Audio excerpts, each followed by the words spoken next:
Voy a dividir mi presentación en dos etapas principales. Primero voy a hablar un poco de los ejes analíticos o las preguntas sobre cuando estudiamos polarización, no solamente su importancia, sino diferentes formas de acercarnos al fenómeno, una especie de mapa conceptual. Después presentaré algunos patrones descriptivos de este proyecto en el que estoy colaborando, de encuestas de panel en México sobre distintas actitudes de los votantes y comportamiento, polarización en esta campaña electoral.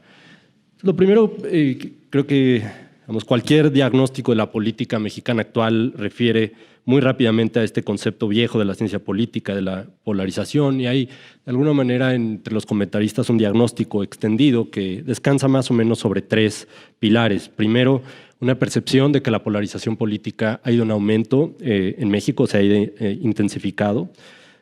Segundo, que si bien el fenómeno puede tener antecedentes, digamos, no es la primera vez que la política mexicana o que incluso en la era democrática tenemos episodios de polarización, podemos pensar en la elección de 2006, hay algo distinto en la polarización actual que tiene que ver con niveles más altos de antagonismo más visceral, posiblemente con una esfera pública construida o constituida de manera distinta en la que las redes sociales juegan un papel extra, digamos, en intensificar esta polarización más afectiva. Y tercero, la idea de que la polarización, de que especialmente este nuevo tipo de polarización tiene consecuencias negativas y es un problema para la democracia y el funcionamiento del sistema político, ¿no? Entonces, ese creo es más o menos el diagnóstico general.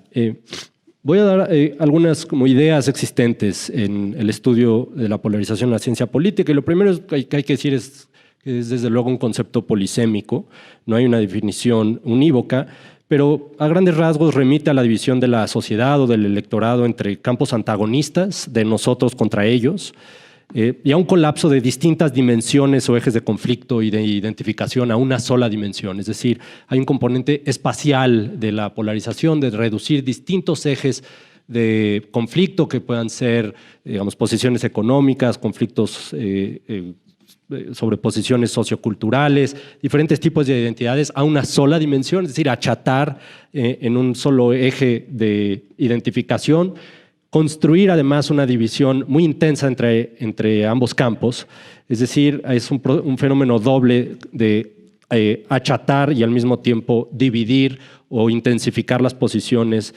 antagonistas e irreconciliables entre dos campos. En términos de comportamiento, esto implica una tendencia a calificar negativamente a los contrarios políticos, a una hostilidad creciente, y es parte de lo que nos preocupa. Está asociado, digamos, a una erosión de la civilidad, una erosión del discurso político y de la deliberación más racional, la estigmatización de los contrarios, un uso predominante o extensivo de estereotipos para navegar el espacio político y, en última instancia, a nivel de las élites, en posiciones maniqueas y en intransigencia, ¿no? en poca disposición a dialogar o negociar con los contrarios. Entonces, para los estudios de comportamiento, la polarización, definida como la mencioné antes, lo que significa es una tendencia a identificarse positivamente con los copartisanos y al mismo tiempo a desarrollar esta serie de prejuicios y falta de disposición a colaborar con los contrarios. Ahora, quiero decir que las implicaciones para la democracia quizá no son tan lineales como pensamos. Hay una cierta posible cara positiva de la polarización. En primer lugar, es un síntoma de que el pluralismo social y político realmente existente encuentra un canal institucional para expresarse en el sistema representativo. Es decir, en la medida en la que está asociada a posiciones ideológicas o programáticas distintas, significa que los votantes tienen alternativas reales entre las cuales elegir. Es que no todos los partidos o políticos son lo mismo, y que el espacio ideológico o el espacio de decisión no se ha comprimido a tal grado que todo el mundo percibe que no importa quién gana y que todos los políticos son lo mismo. Es decir, la situación de democracia sin opciones, que hasta hace no mucho se diagnosticaba como el principal problema de la democracia en varios países de América Latina. Pensamos en el consenso, digamos, neoliberal de los años 90, en donde el diagnóstico no era que el problema de la democracia y la representación era la polarización, sino una falta de opciones distintas en competencia.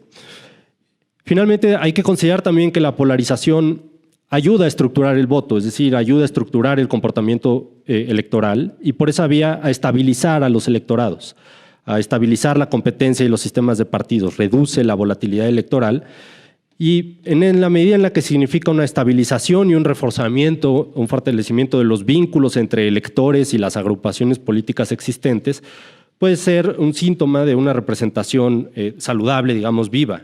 Ayuda a mantener un número limitado de actores en la competencia electoral con comportamientos predecibles y una fuerza electoral más o menos estable. Y si vemos en perspectiva comparada histórica, los sistemas de partidos estables, institucionalizados, están asociados a su vez a la estabilidad democrática.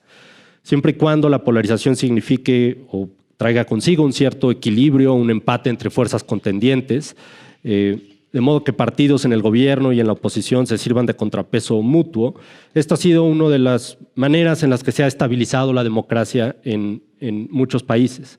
En los estudios sobre la estructuración de la política de masas y la consolidación de las democracias, por decirlo de una manera, avanzadas o más antiguas, esta institucionalización ocurrió de la mano con la estabilización del electorado en sistemas de partidos y altos niveles de polarización, en donde no solamente estaban, digamos, cruzados por antagonismos fuertes, sino que esta polarización tenía además una raíz socioestructural en la diferenciación sociológica de las masas por clase social, por región, por adscripción religiosa. En otras palabras, la democracia se estabilizó cuando conflictos sociopolíticos profundos, a veces muy polarizantes, alrededor de los cuales existía un fuerte antagonismo, quedaron encapsulados en sistemas de partidos y se canalizaron en la arena electoral. Es decir, se dio no porque no hubiera polarización, sino porque el conflicto quedó restringido, regulado por reglas y procedimientos de competencia y desfogado en la arena electoral. Entonces, la polarización extrema puede ser peligrosa, sin duda, para la democracia, pero analíticamente hay que decir dos cosas. Primero, una democracia poco polarizada no es necesariamente una democracia saludable. Y segundo, los riesgos democráticos de la polarización son analíticamente distintos a otro que se ha planteado y que nos preocupaba hasta hace poco.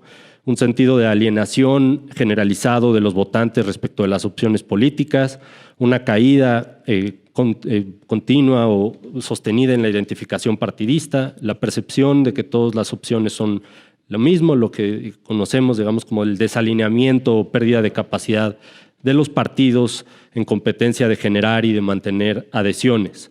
Si un electorado está políticamente polarizado es porque está de alguna manera involucrado e identificado con las opciones en competencia. Ahora bien, hay sin duda otro lado de la moneda, ¿no? Y las implicaciones negativas de la polarización, o por qué nos preocupa sus efectos para la democracia. Y en particular me quiero referir a su relación con el proceso de subversión democrática en marcha en México. Y digo subversión, el término no es necesariamente compartido en todos los análisis.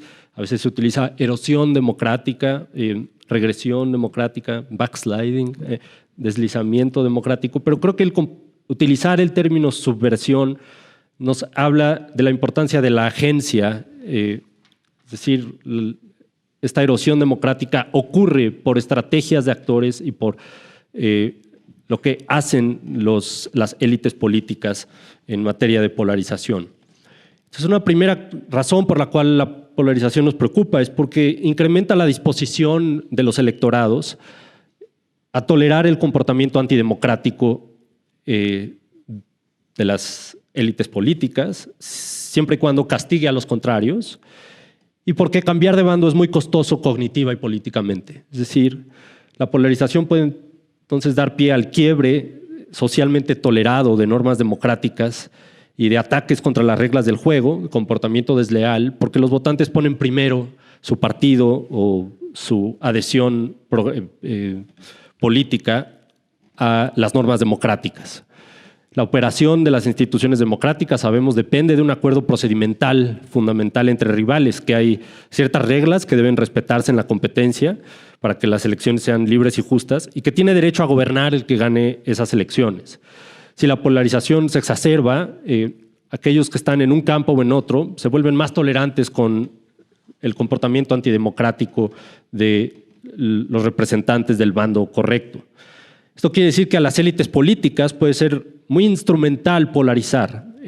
Si a las élites políticas la polarización les compra márgenes de comportamiento antidemocrático para transgredir esos acuerdos procedimentales que están en la base de la democracia. Al mismo tiempo, polarizar también puede ser una buena estrategia para las élites porque incrementa la disposición a tolerar contradicciones programáticas, incumplimientos de las promesas de campaña, incluso un mal desempeño del gobierno, es decir, fractura la rendición de cuentas.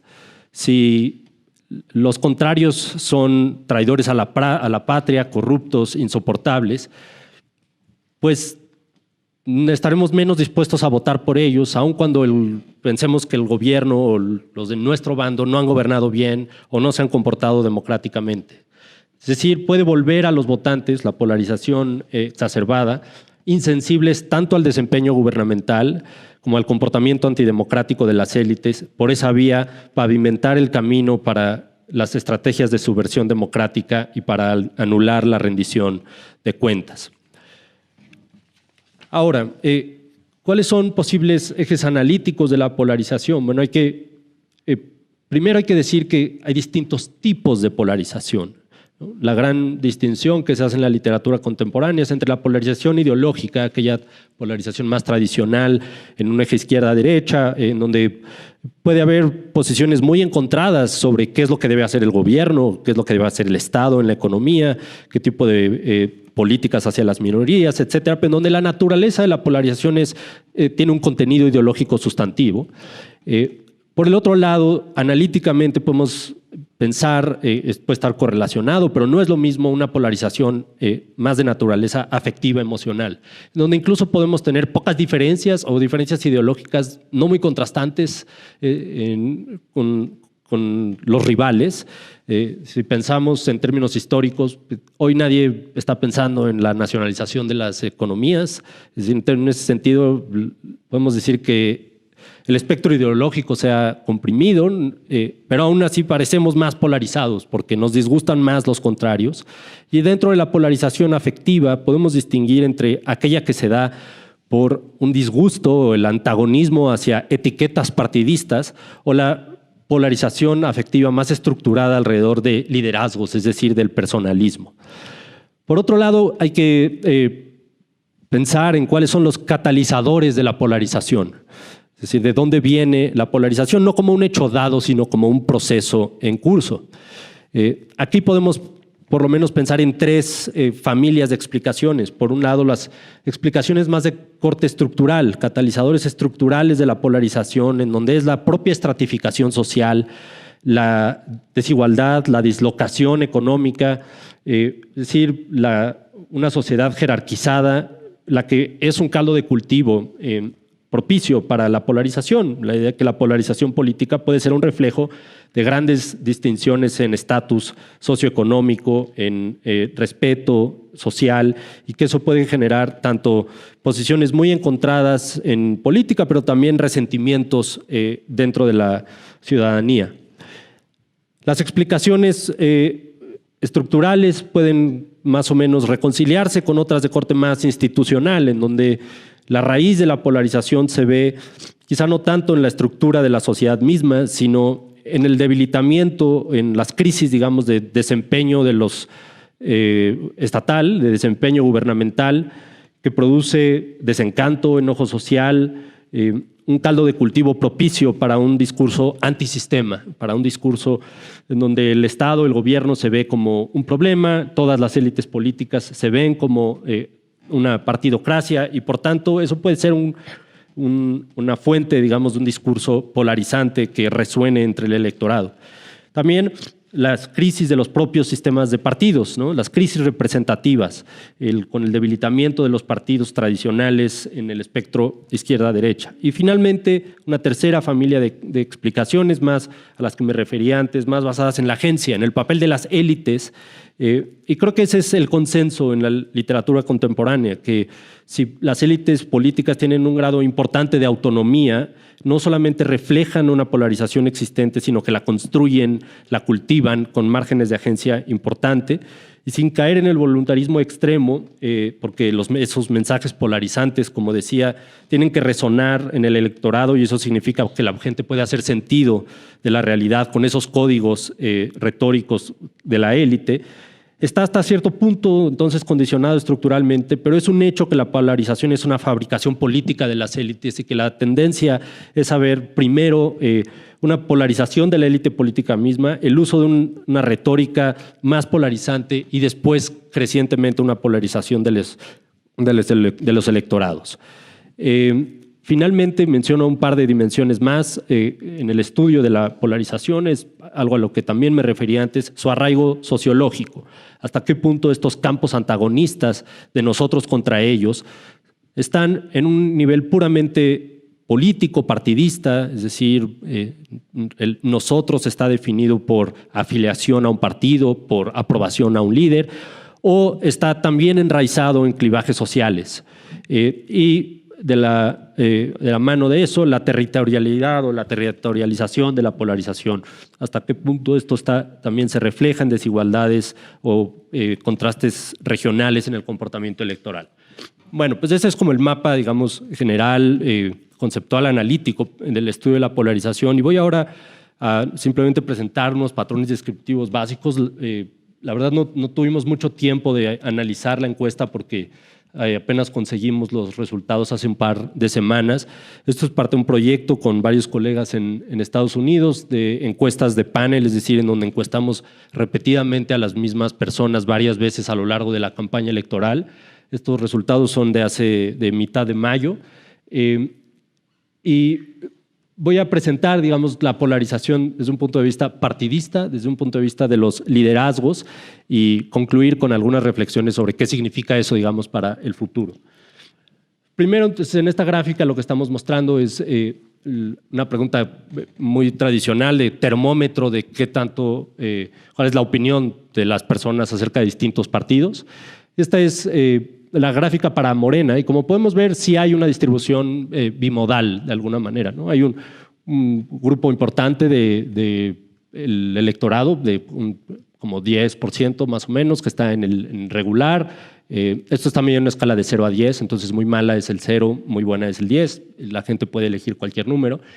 Como vemos, sí hay, digamos, una polarización de opiniones respecto a Morena, con entre 15 y 20% de las personas que responden tener la peor opinión y entre 15 y 20 que responden tener la mejor opinión posible.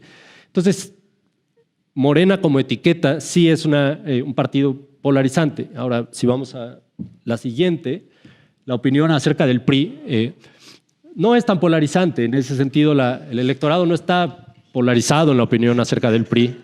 En el mejor de los casos, algunos tienen una opinión regular, pero una enorme mayoría del electorado tiene una muy mala opinión. Entonces, en polarización estrictamente partidista, no, viéndolo por etiquetas individuales, no lo es tanto. Y algo interesante es que cuando vemos la polarización de opiniones alrededor del PAN, no es muy distinta de la del PRI. Esto es algo, digamos, es un poquito mejor. El PAN tiene un poquito más de opiniones positivas. El promedio, si lo calculáramos, hay una diferencia significativa, pero es menor. Aún así, más de la mitad del electorado tiene una opinión de regular a muy mala del PAN. Entonces, esto ya nos da una idea, digamos, de cómo se está manifestando o en qué sentido estamos polarizados o no. Ahora, cuando preguntamos la misma pregunta, pero alrededor de las figuras políticas, de los liderazgos, alrededor del presidente hay, ya lo sabemos, una polarización, pero con una predominancia hacia opiniones positivas, ¿no? Sí hay un 20% más o menos del electorado que tiene una muy mala opinión, utiliza el 0, el 1 o el 2, digamos, para dar su opinión acerca de AMLO. Si sumáramos esas categorías nos da eso, un 25%. Pero la mayoría de la gente tiene una opinión pues, buena o regular. Entonces tampoco hay, en ese sentido, tanta polarización respecto de la figura del presidente. Ahora, esta es la distribución para las dos principales candidatas en el proceso, ¿no? Entonces, dos cosas a notar aquí. Si ven la gráfica para Claudia Sheinbaum, es parecida a la de López Obrador, pero con mucho menos opiniones positivas, ¿no? O sea, no tenemos ese grupo que intensamente tiene una muy buena opinión de Sheinbaum, como sí tenemos un grupo que tiene intensamente una opinión muy positiva del presidente. Su porcentaje negativo es similar al del presidente, está, digamos, más distribuido. Sí, una distribución bimodal, pero sin esa, quizá no tan intensos los antagonismos. Xochitl Gálvez, quizá de manera sorprendente, pero hay una opinión bastante negativa en la mayoría del electorado sobre ella, ¿no? Esto es preguntando específicamente sobre la persona. Ahora bien, voy a presentar después una gráfica que puede ser preocupante, pero esta es una medida elemental de identificación partidista. Hay mucha polémica en los estudios especializados sobre cómo medimos si la gente se identifica o no con un partido. Está bastante bien establecido que si uno primero le pregunta a la persona, ¿usted se identifica con un partido? Prácticamente todo el mundo dice que no. Entonces, lo que hacemos aquí es primero le preguntamos a la gente, generalmente usted se considera morenista, panista, priista, es decir, casi como dando por sentado que usted tiene alguna afiliación. Una de las opciones es con ninguno, ¿no? Si responden con ninguno, que esa es la gráfica que ven, la barra que ven del lado derecho, sí hay, a esa primera pregunta, hay cerca de un 60% del electorado mexicano que dice no identificarse con ningún partido político, a pesar de que la pregunta se le plantea casi como exprese con quién, ¿no? Cuando nos dicen ninguno, hacemos una pregunta subsecuente. Bueno, ¿hay algún partido por el que usted sienta un poco más de simpatía? Entonces, puede ser no una identificación tan fuerte, pero lo que en la literatura en inglés se conoce como los que se inclinan, ¿no? Los leaners. Entonces, acá están viendo la intensidad de los colores muestra, pues para Morena hay menos de 30% del electorado que a la pregunta expresa dice, sí, me identifico como morenista. Cuando preguntamos si simpatiza un poco más con alguno, sube a unos 10 puntos, a 40%. La identificación con el resto de los partidos está por los suelos, ¿no? Entonces, el PAN, que es el siguiente, está debajo del 10%, aún combinando estas dos. Con el PRI, el otro partido dominante, está debajo del 5%. Movimiento Ciudadano está por ahí del 3%. El resto de los partidos no los puse porque tienen menos del 2%. Entonces, claramente, el electorado mexicano, por lo menos la mitad de los electores, son personas que no tienen una identificación partidista sólida. Es decir, que a pesar de esta percepción que tenemos de pronto estamos divididos en dos bandos, morenistas contra antimorenistas, aunque no haya mucha identificación con los partidos en sí, pero aún Morena no es un partido que despierta una identificación mayoritaria. Ahora, ¿qué ha ocurrido y por qué creemos que vemos esta percepción extendida de estamos muy polarizados? Bueno, porque resulta que cuando nos limitamos a comparar estas opiniones o los termómetros de opinión para los que sí se identifican, es decir, si descartamos la barra de ninguno y vemos las opiniones entre quienes sí tienen una identificación partidista, la polarización es altísima. Esto es una resta, digamos, de opiniones positivas, negativas y de distintos prejuicios.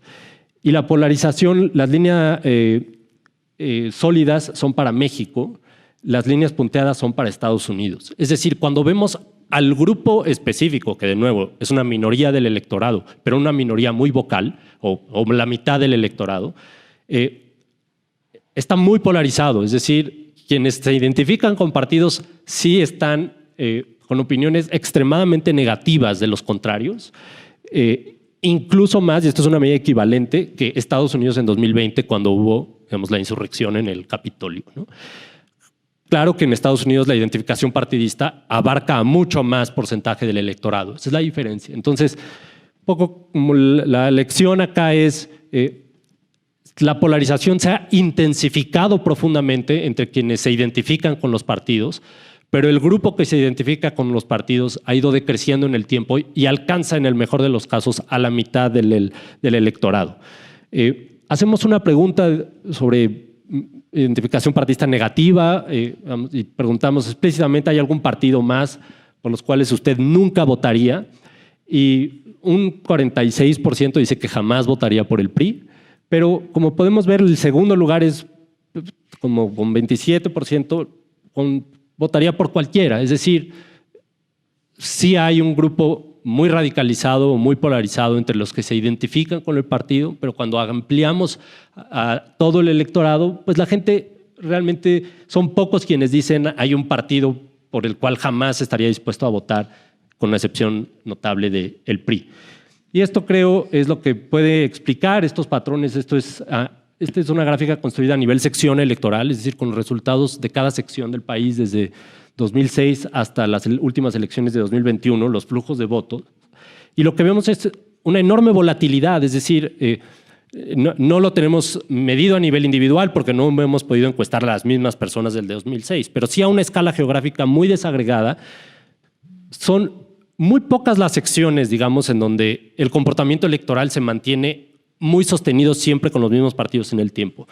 Entonces, podemos ver que en el agregado la volatilidad electoral no es demasiada, pero debajo de eso sí hay mucho voto cambiante de elección a elección. Eso es lo que sugieren los resultados. Y muy rápidamente les cuento un poco resultados de preliminares, porque como les digo, no hemos analizado a profundidad los datos, pero hicimos en la encuesta también un conjunto de intervenciones experimentales para ver qué funciona para mitigar esta polarización afectiva, esta polarización que está medida con prejuicios y estereotipos sobre los contrarios. Y los resultados que vemos hasta ahora es corregir estereotipos sobre los contrarios, es decir, le preguntamos a la gente qué tanto usted cree que los morenistas apoyarían un gobierno autoritario, por ejemplo, ¿no? Y lo mismo a los panistas, apoyarían un gobierno autoritario, qué tanto cree que apoyarían la violencia política. Las preguntas, ahí los estereotipos son muy fuertes. Corregir esos estereotipos, darle a la gente información cierta sobre no. En la realidad, mire, solamente 20% de las personas que se identifican con Morena o con el PAN apoyan un gobierno autoritario, etcétera. Eso no parece surtir efectos.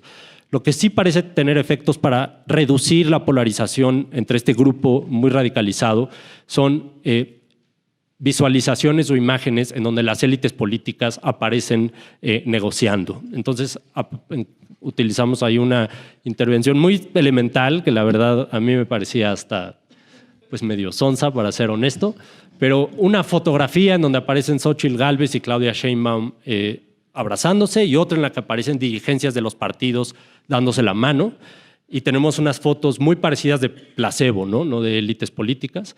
Esas intervenciones en el corto plazo, desde luego, digamos, inmediatamente después de esas fotografías, pero incluso en estos grupos muy radicalizados sí parecen aminorar la polarización, lo cual pues parece apoyar esta idea de que el proceso de polarización es una cosa que se contagia, digamos, de élites a masas y que por tanto puede haber unas ciertas oportunidades para las élites para bajarle el tono al discurso y bajarle un poco los decibeles también a la polarización pública. Bueno, gracias.